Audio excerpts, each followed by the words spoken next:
have served in the Georgia State Senate for 4 years.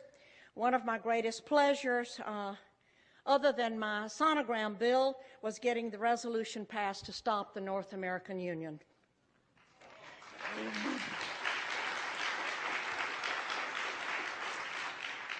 However, for 4 years, I have been confronted with families struggling to remove their children from the clutches of Child Protective Services.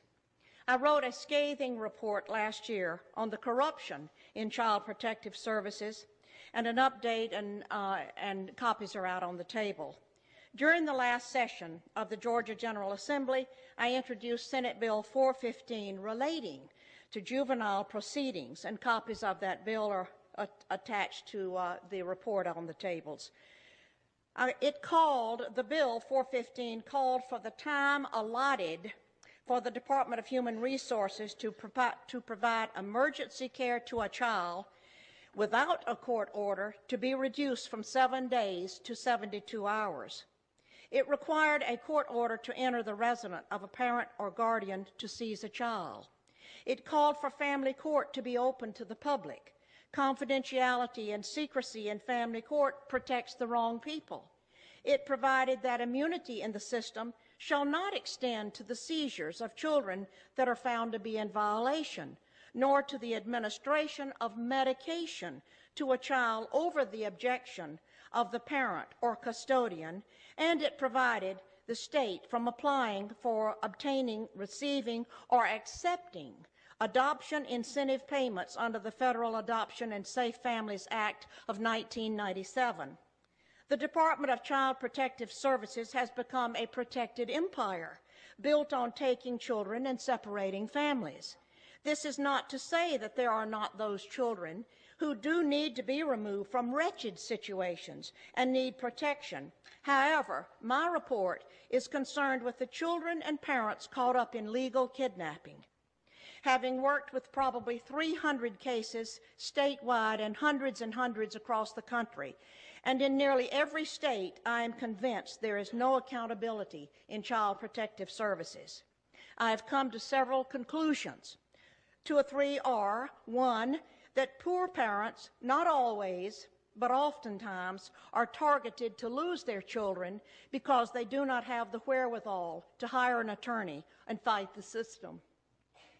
That caseworkers and social workers are very often guilty of fraud. They withhold and destroy evidence. They fabricate evidence, and they seek to terminate parental rights unnecessarily. That the separation of families and the snatching of children is growing as the business grows because state and local governments have grown accustomed to having these taxpayer dollars to balance their ever-growing budgets. That the bureaucracy is huge. Look at who is getting paid: state employees, attorneys, court investigators, guardian ad litems, court personnel and judges. There are psychologists, therapists, psychiatrists, counselors, foster parents, adoptive parents, and on and on. All are looking to the children in state custody to provide job security. That the Adoption and the Safe Families Act, set in motion first in 1974 by Walter Mondale and later in 1997 by President Bill Clinton, offered cash bonuses to the states for every child they adopted out of foster care. In order to receive the adoption incentive bonuses, local Child Protective Services would need more children. They must have merchandise that sells, and they must have plenty so the buyer can choose. Some counties often offer $4,000 to $6,000 bonus for each child adopted out to strangers, and an additional $2,000 for a special needs child. Employees work to keep the federal dollars flowing. But that is only the beginning figure in the formula in which each bonus is multiplied by the percentage that the state has managed to exceed its baseline adoption number. Therefore, states and local communities work hard to reach their goals for increased numbers of adoptions for children in foster care. As you can see, this program is offered from the very top, and is run by Health and Human Resources. This is why victims in Child Protective Services get no help from their legislators. It explains why my bill, Senate 415, suffered such defeat in the Judicial Committee, and why I was cut off at every juncture, and why I was defeated myself last month for my re-election by another Republican. That tax dollars are being used to keep this gigantic system afloat. Many grandparents have called me to get custody of their grandparents before being lost in the system. Grandparents who lose their grandchildren to strangers have lost their own flesh and blood. The children lose their family heritage, and grandparents, and parents too, lose the connection of their heirs.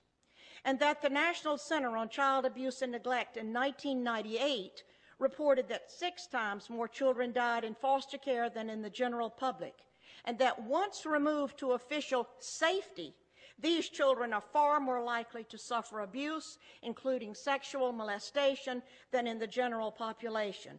Think what that number is today, 10 years later.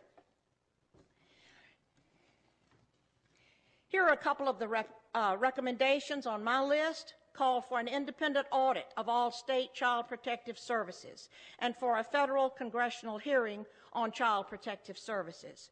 Abolish the federal and state financial incentives that have turned child protective services into a business that separates families for money. I have witnessed such injustice and harm brought to so many families that I am not sure if reform of the system is even possible. The system cannot be trusted. It does not serve the people. It obliterates families and children simply because it has the power to do so. What I have said to you in these few minutes is that we must confront the fraud in child protective services. Child Protective Services seizes children using the very system that is paid for by the taxpayer, who actually believes it is used to protect abused and neglected children. The bureaucracy of workers benefit financially by a system that converts children into cash while destroying their families and their lives. No child who emerges from the system can ever be sound or whole. Many disappear and never are ever heard from again. God will not stand for what is happening to our children and our families. His heart beats for these children. He will lift up the downtrodden. What is happening in America regarding child protective services is a criminal political phenomenon, and it must be brought to an end. Please join me in working to help set our children and our families free. To whom much is given, much is required. As you pray for this nation, pray for the upcoming election, and for our national financial crisis, please pray for our children and for our families. We all must press on and win this race